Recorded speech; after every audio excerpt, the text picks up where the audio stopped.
وعلى آله وأصحابه أجمعين. السلام عليكم ورحمة الله وبركاته. وعليكم السلام ورحمة الله وبركاته. okusoka mwikirize enkozesa olusoga tubashiri ndeyansiza twebaza omutonzi waife yakola egulu n'ensi katonda omulungi atuwera obulamu obw'olwaleero era atukuŋŋaaniza mu kifo kino olunaku lwaleero tulebasiimu ino olw'ensonga nti endagaano yaffe endagaane ekoze eki etuukirire nga yaleero. Ebigambo ti bingi okusira ku nsonga eri mu igiro abaife Yesu Katonda tino mwana nga talakuki Katonda ekyo buli gwobuuza nafiire wangulu omusumba mwene aidi nga Yesu ti Katonda ayiwa okubanga nti mbeera yakuwangala mu nsi for God and my stomach okubona nti emmere ekola etya etambula ebeewo apalampulania yatambula atyo ensonga yaba lwaki ayitaba Katonda ensonga esookerwako nti mutonzi waife eyakola igulu yakola n'ensi ate mu nsi yataamu abantu yaba nga ni Katonda. Yesu si Katonda lwaki kubanga Yesu twamubona ku munsi ng'eri muntu nga nze atambula ngenda woyoka Yesu kyasingako nabbi wa Katonda kyonka betwawukana ayo okuli emmere yagiryako oyo ti Katonda ate buli ali emmere amalira wa mande amalira wa mukyoloni amalira amantu ekiri kati Yesu ti Katonda. Ensonga 57 nga daga nti Yesu tabangakuki Katonda. Ensonga esooka Yokaana 17 naye ni yakusatu buli awandiikibwa omusomi aliwa ebigambo bino wammanga buno bwe bulamu obutaggwaawo otyo okutegeera gwe Katonda omu ow'amazima naye gwatuma taawakati Yesu si Katonda. Ensonga esookerwako baamutuma buki butume wetabangakuki Katonda. Lwaki kubanga bakola ki baamutuma yaba nga ti Katonda. Eyo n'ensonga esooka. Yesu si Katonda lwaki Mateyo esura y'omunaana leeni ya 20 obutandikire waliwo ebigambo Mukama ebiraga nga Yesu tabangakuki Katonda yangu yako ebigambo ebyo Matayo 8:2 wetandikira Bayibuli egamba ebigambo bino wammanga egamba bweti Yesu n'amugamba nti olwo mirina obunnya otyo n'ennyonyi ez'omu bbanga zirina ebisu naye omwana w'omuntu nze Yesu talina wassa mutoogo awakati oti Katonda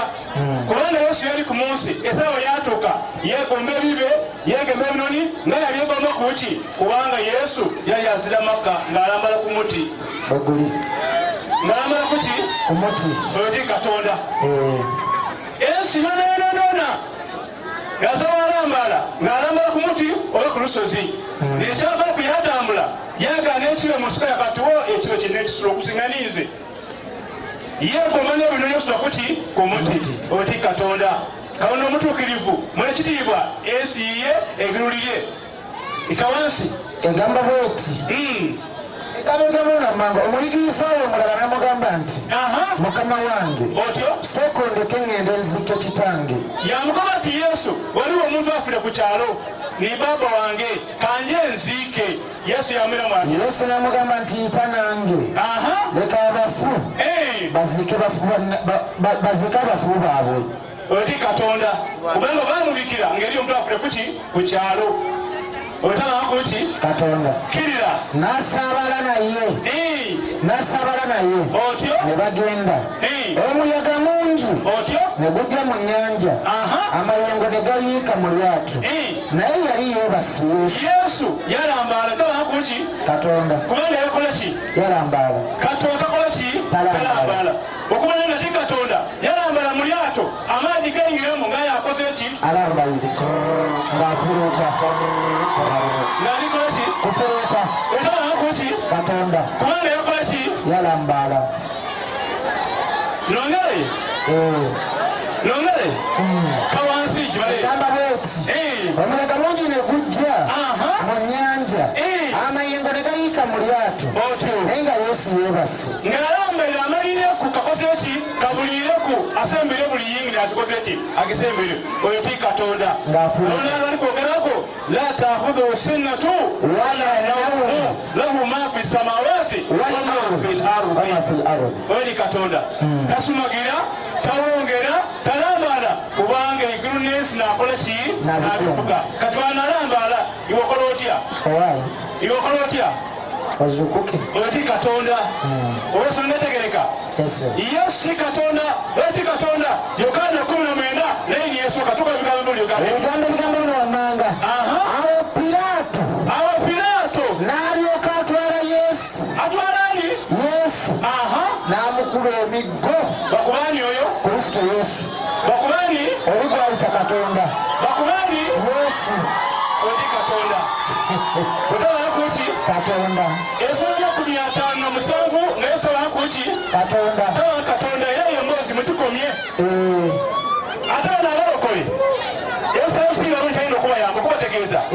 nti olokole ngaibali nti diini tegeeza nti eyo diiru gyebakolaki gyebali kubanga talakuki mbawa amagezi biwakera kama nti amagezi gembawa muli mu kibiina so omusaawe yasaawa eno muje mwewandise ku disitulikiti muki parishimodo bewandise ng'abannopu parishimodo bagaba sente bajja bewandise oli mu kibiina bali muki nze mumpeeko obukwasibwa ensawo ekyo kibiina ija mukiwandiise mufune kaasi parishimodo mukole mutya nze ne bampa n'entereta tujja kutegeeza abantu mboozi yakiki yesu ti katonda lwaki Matayo sura emulaini esooka egamba nti kino n'okuzaalibwa kwa Yesu Kristo bwekuti bwe kwali Maryamu nnyina bwe yali ng'akyeyogereza omusajja olugale Yusufu n'alabika ng'ali lubuto olw'omwoyo egamba bweti kino kirabo ky'okuzaalibwa kwa Yesu Kristo omwana wa Dawudi omwana wa Ibulayimu otawakati bayibuli erikoba nti Yesu bamuzaala muki muzaale babanga muzaale tabakuki katonda kubanga bakola batya bamuzaala muki muzaale n'ensonga eyo Yesu yali muntu nga ife tugamba tume sura 2 leni 22 somamu ebigambo ebyo egamba bweti abasajja Abayisirayiri genda maaso bakola batume ebirimu 2 egamba nti abasajja Abayisirayiri muwulire ebigambo bino Yesu omuntu eyabalagira katonda mu bigambo eby'amaanyi n'ebyamagero Mukama Katonda byeyamukozanga wakati mu mmwe oyo ni Yesu weneneza ku munsi yakola ebyamagero aye ebyamagero yabikola wansi wa nani wa Katonda nga namulagira nti kola kino yakola ki yakola ng'obuyinza abuzira lwaki kubanga yali muntu nga ife endawulo yonka Yesu gasira ku ife gasira ku nze Yesu nebulwa Katonda Yokaana esula 4 leni 24 egamba eti Yokaana 4:4 bagamba batya bayibuli ndagaano mpya oyogera ebigambo bino wammanga 4:4 Yokaana egamba bweti kubanga Yesu yennyini yategeeza nti nnabbi mu nsi y'ewaabwe tebamussaamu kitiibwa Yesu mwene kama kwogera yategeeza abantu yakoba ati nze ni nabbi wa Katonda oyo nga te Katonda n'ensonga ebyawandikwa bingi ku nsonga eyo tiyakulwa ku kiwanvu ino olina okulaga abantu abaife Yesu twamuyikiriza okusinga nyo yokolaki bemumuyikiriza Yesu twamutegeera muntegeera ekafiteku bantuufu nga neeriwa nabbi wa Katonda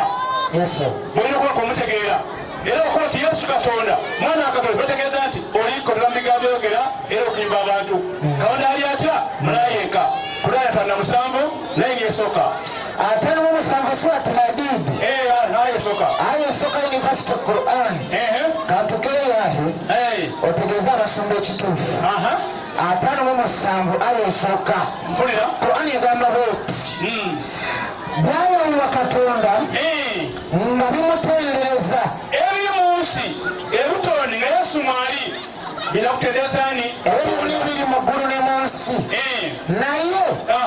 yeow'ekitiibwa omukakasa w'ebigambo Katonda wa kitiibwa ino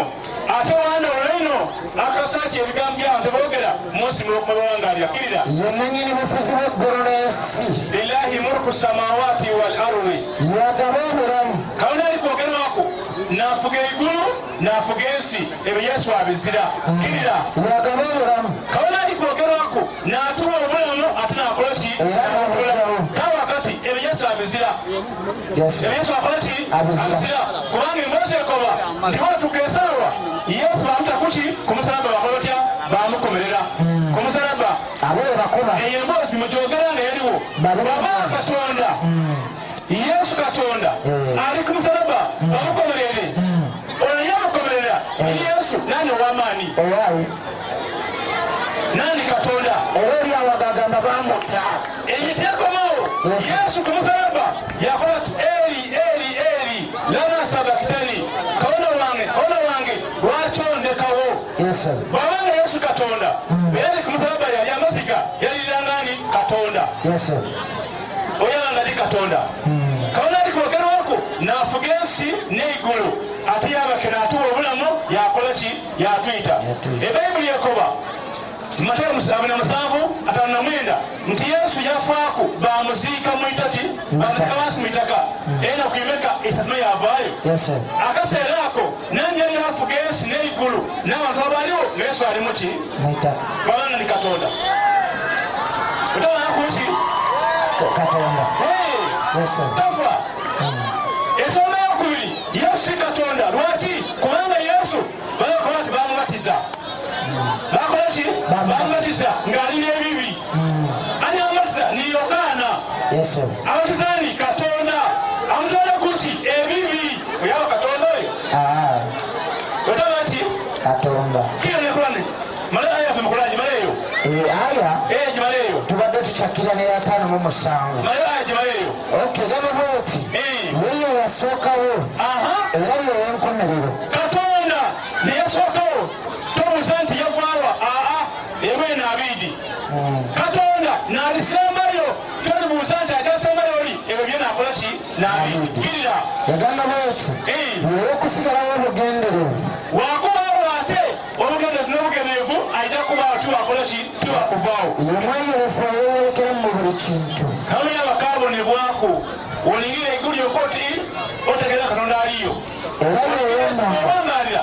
otegeeza Katonda aliyo oyaba nga ti Katonda Katonda ali kwogerwako ali mulayenka bwa Katonda bwe mu kitiibwa kye bufuzi bwe Laini yesembayo mbe wangu ekitabo ky'Abalumi essula esooka laini y'ekumi-na-munaana obasembayo yonka ogamba bwoti kubanga obusungu bwa Katonda kubanga obuki obusungu bwa Katonda obusungu bwani bwa Katonda bubikulirwa okuva mu ggulu Katonda alina obusungu bwe ayava mu igulu bw'ayina ku nsi kubutata Katonda bonna aye nga bw'ayina ku bantu abo bona abatayigirani abatayigi Katonda kirira n'obutaba na butuukirivu obw'abantu kirira abaziyiza amazima kubutaba na butuukirivu kirira kubanga ebya Katonda ebimanyika birabikira ddala eriddo kubanga Katonda wabibalabisa kirira kubanga ebiri ebitalabika okuva ku Katonda ensi birabikira ddala Katonda bw'oyina okumutegeera oliyo bwansi wakola ki wamutegeera nti aliyo niye omwene ng'omuntu bw'olengako oti otegeera ngeri yakola ki ya Katonda atali Yesu atali wundi n'akatono oyo ni Katonda byawandiikibwa ati kato amaadi gaije tiwe kiri ate obwo obuzibu bwange kasako namumpaata kiri bulungi kyakomaawo salamu alaikum wa alaikum assalamu wa rahmatullahi wa barakatuh abasaayi